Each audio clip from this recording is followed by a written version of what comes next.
Eh bien écoutez, je suis très heureux d'être avec vous aujourd'hui. Et aujourd'hui, on a envie de vous filer quelques tuyaux si vous avez vous aussi envie de réaliser des interviews à la maison. Que ce soit pour votre épouse, votre grand-mère ou encore votre petit chat Toby. Il suffit pour cela d'apprendre à m'imiter. Et nous allons vous montrer aujourd'hui comment vous pouvez réaliser la meilleure des imitations de Nelson Montfort. Thank you.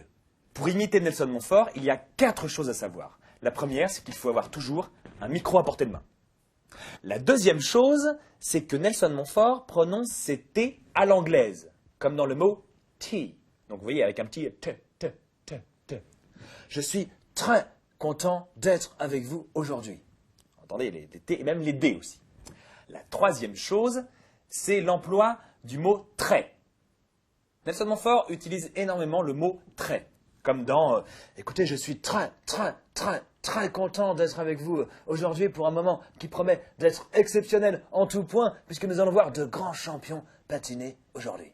Et enfin, la dernière chose, c'est que lorsque Nelson Montfort fait une interview, il la fait en anglais pour qui que ce soit, et ensuite il traduit pour les téléspectateurs en français. Mais ce qui est important pour réussir son imitation de Nelson Montfort, c'est de rajouter plein de choses quand vous traduisez en français pour les téléspectateurs.